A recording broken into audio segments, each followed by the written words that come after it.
Sprayranger then. Sprayranger, well, I tell you what, Nick, yeah, the track's not far off, is it? No, we were worried it was going to be a little bit on the narrow side. I mean, it is. Oh, that's what did I say? Probably could afford to go out a few inches, but it's not actually as bad as I thought it would be. We were worried about that, weren't we? The wheels a little bit. Yeah. Either space or have the centres moved over. But I wouldn't think that's far off, is it? No. Don't know how you can control it, you know, to be dead right. Well, it's a strange thing when you're in there. It's a strange thing all round, I think. It's a very strange thing all round. But what it is a very light 24-metre spreader. Well, that's why we bought it. It could be a spreader, couldn't it? I think they were designed to be a spreader as well, I think. Yeah. But no, that's the whole reason we bought it, isn't it? To absolutely, yes. So it has got a set of row crop wheels as well, so that'll be interesting. Now I think you can do more with the width with those, because the more you can move the dish round, or you can have them sort of in and out of it, or you know, turn it round. There's much more. I think you'd get those spot on. But these flotations, I think it's just really important up here just to see how the trams. Yeah. We're experimenting still. Yeah. So we've given it a good clean tank. And we're sort of ready to give it a go. Yeah, it's actually been in the workshop for most of the week. It's had bits and pieces, oil change. Yeah, we checked all the levels. Just general sort of. Make it, greased up. But and give it a bit of probably a look over. Probably reiterating what we said before, but the whole reason we bought it, Dad, is it's better get on when conditions aren't quite right. Yeah, probably absolutely. Yeah. Autumn spraying, pre-emergent spraying, something light. Well, it's proving very difficult. I mean, this year you got all the pre-emergents on, or just post-peri, or whatever they call it. Post-peri, is it? Just post-emergents now. Just post, yeah. And reasonably okay, didn't you? Reasonably okay. But now we've got to do a follow-up treatment on some. Yeah. And this is going to happen, you know, next year, the year after, isn't it? Yeah. And this year was a fairly good year, wasn't it? I know. The agronomist says you've got to do this. You've got to do, and it's all well and good saying to get on, but when it's actually doing it is. Yeah, very difficult. You've got a perfect spray day today. You've done some this morning already, haven't you? Yeah, a little bit. So this would have gone today, but we bought it just a little bit too late, haven't we? Yes. We've had this. Next year, though. Next as well as. I think you've got to think like that for next year. Yeah, definitely. Now, a lot of people think buggies. Oh no, I remember the buggies coming out in the 80s. There were Fraser buggies and other buggies. Yeah, agri buggy and. But what happened with? But this one, I think the Sprayranger is just one above that. I think it's because I think some of the buggies are just pretty much Land Rover, aren't they? Yeah. Land Rover action. Now, I'm not knocking them because, but that said, this has got a Land Rover engine in it. It's got 300 TDI engine, yes. Yeah. Which is good or bad, isn't it? Well, I suppose depends how you look at it, I guess. Yeah. But Sprayranger don't actually make sprayers anymore. But they Alanco, I think, they're Alanco. That's right. Yes. Yeah. But they're still in business, and there is support there. So yeah, I've been in touch. Yeah. I mean, a lot of people are probably thinking, what have we got done buying a tiny thing like this? But and something that's out of production. Yeah, and something that's out of production. The tank size, it's 1600. Yeah, so exactly the same as what we have been. So at 150 litres, we can do 10 hectares, 25 acres. But in my head, it is an upgrade because it's actually it's similar age, 10 years old, 11 years old, similar age to our Bertude. But I'm thinking of an upgrade in so much as not tank or capacity or anything like that, but in so much as we'd be able to just use it when we can't use the other one. Absolutely. You know what I mean? I think it'll be a very light-footed sprayer. Yeah. I really do. Yeah. We've sort of calculated it's going to be about 4.5 tonnes all up weight. That's it, 4.5 it came to, 4.5, yeah. The machine itself weighs 2.9 unladen, doesn't it? Yeah. Very well built. Well, compare that to the Fast Track and the Bertude. I worked that out, fully loaded, 9.2 tonnes. Yeah, and wrong tyres. And on the wrong tyre equipment. So immediately you're less than half. Yeah. And we've tried to fit towers onto the Fast Track, and we've got a set. Admittedly, that the tyres are worn out, and that doesn't help the sort of rolling action. But put them on, and it seems to be worse. Yeah. I don't know why. Yeah. It doesn't seem to be working for late. It's a great combination for most of the time, but not for this late autumn or any autumn spraying. No. And I think it's extremely well built. You can see a really strong chassis. The axles aren't Land Rover axles. I'm not sure what they are. I'm going to find out. So the one above that, they're sort of commercial axles. Yeah. On drum brakes by the look of it. But yes, you have got the Land Rover 300 TDI. That's in tucked there, away yeah. with an automatic gearbox. It's very strange. Auto transmission, yeah. High and low transfer box. I don't know whether the transfer box is Land Rover or not, but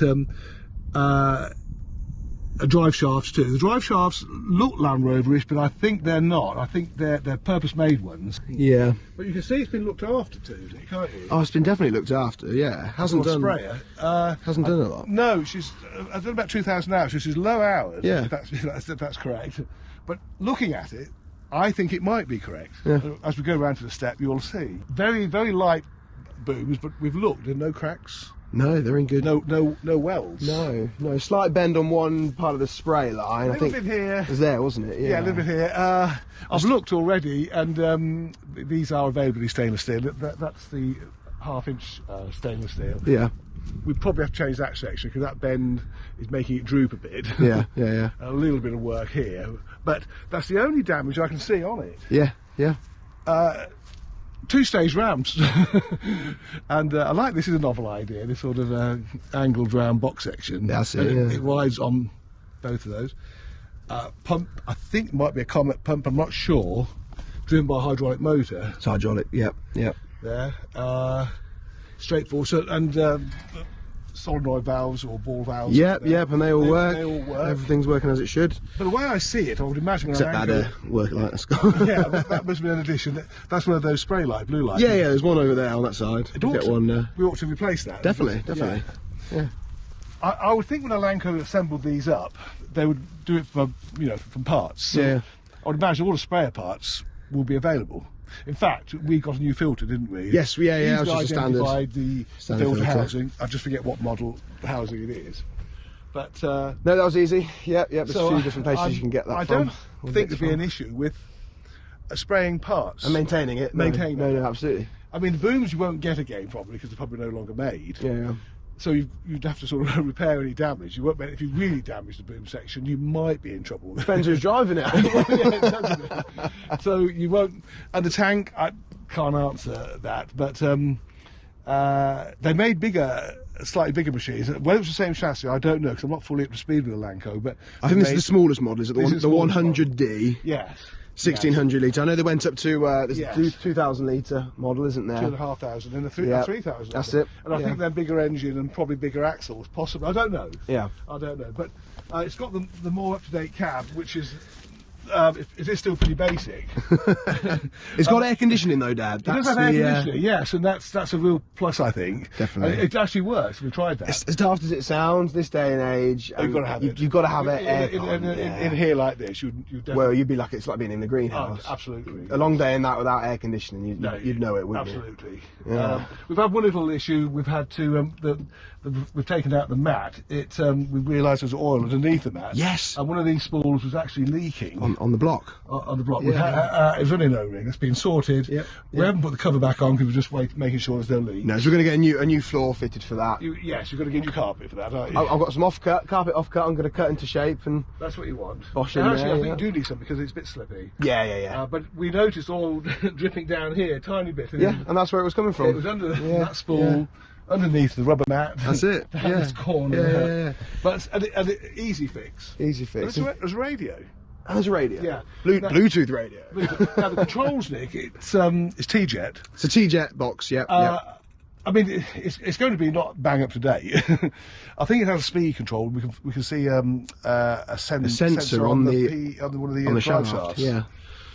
So that gives you forward speed, I would imagine. Yeah. But yeah, I don't want to say anything that's wrong because there's probably people watching who know more about it. To that yet, have we? We But I haven't. mean, it doesn't look very elaborate. You've got a pressure gauge on the outside, but visible from the inside. I like that. That's the first thing I spotted. When we went to see it. Yeah. And the controls are on this side, as you can see, which is slightly odd because when you want a mounted spray or demount, Everything's on the right hand side. Everything's on the right hand side. Yeah. Whether that's normal for a self-propelled, because we've never had a self-propelled before, have we? No. I think we've got a self-propelled sprayer here. Well, we have. It's Some people would laugh at it. Yeah. And I don't blame them for laughing at it. Sight gauge isn't really. It's one of those tubes. Yeah. Which it's a little bit disclosed. That's already, it. Just there. Just about see. For the gauge, tank gauge. In there, you'll see it. But then you've got the yellow Liberator. Oh, the stomp. Stomp. Yeah. But the then again, that that'll stain stains. it anyway. Yeah, gosh, that's horrible stuff. Horrible stuff. Yeah. So Get it on your hands. Do you know what? I heard an interesting fact about that. Right. It was actually first designed. Is it Pendimethalin, pendimethalin? yes. It's first designed as a denim dye for jeans. Really? And then they realised, oh, it kills blackgrass. How do they sit on black grass? I don't know, but it's quite funny because look, there's a bit there on my jeans. I had to kneel down and I got a bit on my jeans the other day. I think it's a yellow Levi's. Originally, it was part of the. Well, I mentioned it to Mike. I said I got it all over my jeans now, and Mike said, as our agronomist, he said, well, he then told me this fact about the denim dye. Well, did you know that? No, Yeah. I thought it was quite interesting. You do learn something every day. You do. You definitely do. And you learn probably never to buy a spray ranger. No, I think no, in fairness, I like it. I like the build quality. I think we've done the right thing. It's a lovely cab in a very sort of basic sort of way. Well, I'll tell you what, and this is the thing that Ollie said, and he's definitely right. We've bought something that's only 11 years old that looks like it's come from the 80s. I mean, yes, that's right. Well, of course, don't forget it could. Look at that cab. We're not sure. It's brilliant. We're not completely sure when it was designed or made, but it was registered. But we think it was. So yeah. But obviously, it stems. I think Sprayranger have been going. Maybe I think it did make them in the 80s. Yeah, yeah, I think they did actually. Yeah. Yeah. It's four-wheel steer. Four-wheel steer. Yep. And permanent four-wheel drive. We can't see any change of this to two-wheel drive. No, I think it stays in four-wheel, but you can alter the it. book suspensions. It says four-wheel drive. It doesn't say change to two-wheel drive. No. So you presume it's permanent. But you can switch between two-wheel steer and four-wheel steer, but four-wheel drive I think is permanent. That's right. Well, I presume it's typical Land Rover, Range Rover Discovery. They're permanent four-wheel drives, aren't they? Yeah. That's one thing about their four-wheel drives. I mean, Land Rover Discovery. I mean, I used to be a fan of Land Rover. Yeah. But you know, if you have one, whether it be a Discovery or a Defender or Range Rover, you're going to get trouble. It's guaranteed, isn't it? There's people probably watching going, no. They're a labour of love, aren't they? Yeah. But one thing they were really good at was the fact permanent four-wheel drive. Permanent four-wheel drive. That was really good. Absolutely. They top there. Well, I think the thing is, it's all new to us still, so we're just going to see how we get on with it. Well, everything appears to work. Booms unfold quite well. I can tell it's light. I mean, you pulled in there, you know. But she is empty, isn't she? She's empty, I know, and it probably looks drier than it is, but it's a little tacky on top. But it's. I think time will tell. You know, long term, how we get on with it. But looking at the track, Nick, I don't think we need to rush it to change it or alter it. It's a matter of whether the driver can keep it sort of. Yeah. You're just going to be running on these bits here. It's just slightly on the inside of the tram line. But if you widen them, there'd be a risk of running on these. On the outer bit, yeah. So, like you say, when the road crop wheels are on, which you did come with, there'll be more scope for adjustment. Well, the road crops might help you on a spray day for, say, fungicides. Yeah, in the spring. So two sprayers go. Yeah. That's sort of a rough, one idea. That's sort of the idea, isn't it? I think these spray days are so few and far between. Oh gosh, yeah. You know, weather conditions are either above or below, or wind or something. There's one thing about spray days. Guarantee the best spray day one week will be. It's a week. Was it a weekend? On a Sunday. It always be on a Sunday. Always. About 3 o'clock onwards on a Sunday. Yeah, exactly. Right when the dinner's ready, roast dinner's ready. Yeah. And you feel frustrated. You think you should be there. You don't enjoy what you're doing because you should be there. Yeah. So it's what I call a lose-lose situation. Yeah. Do you want me to unfold it? Yeah, unfold it. Have a just how it looks and. I don't see how it looks. I could probably run down this tram. Yeah, and I can watch it and see what it looks like. Yeah, and then we could consider going spraying with it tomorrow. I think now we know the track's right. The nozzles are being soaked for the second or third time. Yeah, the nozzles aren't on. We're going to put them on tomorrow. Yeah. We've run it right through with all clear a couple of times, and everything seems to be working all right. Pressure seems all right. I mean, we've got that all to find out, haven't we? Yes. Rates and things. Yes. This isn't a review video yet. No, that's coming. No, it starts well. It seems to no bangs or knocks or anything, and everything seems to work. So that's a good start, isn't it? I mean, some sprayers they are all to bits. Yeah. I'm not saying that there aren't. I can see little issues. Oh gosh, there's going to be little things on a second-hand bit of kit. You know, it's a bit like that O-ring. You know, that little leak. Yes, that was a fairly easy fix, and or a UJ that we put it. Ray put it. Yes, Ray had to do a UJ on prop shaft. Yeah. But the rest being greased up.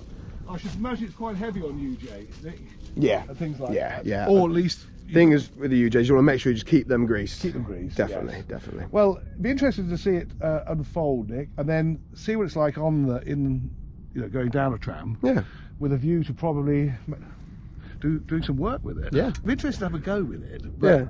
You might have a go and think, it's horrible to drive, and it's strange being there. And Yeah, how are you going to keep it straight, or you'll drive? I'm the one with the yeah. Yes.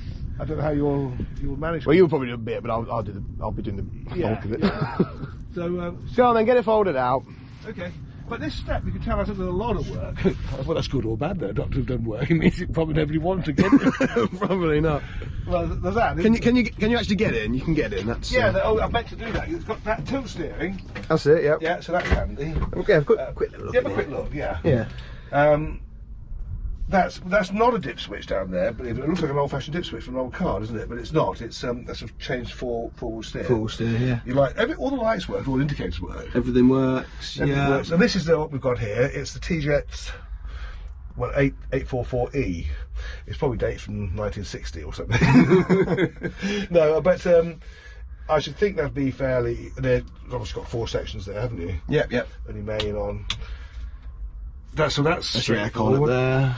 Yep, that's there. The radio's down here. You've got your automatic gearbox down here, and then the range change here. That's a diff lock. That's it. So you've got low and high, and make sure that's always out. Low and high there, and then 4-speed there. Strange. And then you've got PTO, which is a hydraulic PTO. It's marked up on the lid. We had the lid off just to do this little job here. Yeah. So you've got PTO, 2 boom sections, up and down, and tilt. Yeah. So you've just got to get used to this hand being on the left-hand side rather than tilting it to tilt. Yeah. On the right. Good visibility, I'll have to say. Yeah. Very good. It is good. I just don't know how you how it will sort of how you feel working it. Yeah. Looking at it, looks good. Yeah. We'll try it down the tram then. I'll unfold it first. Yeah. Then. All right. Okay.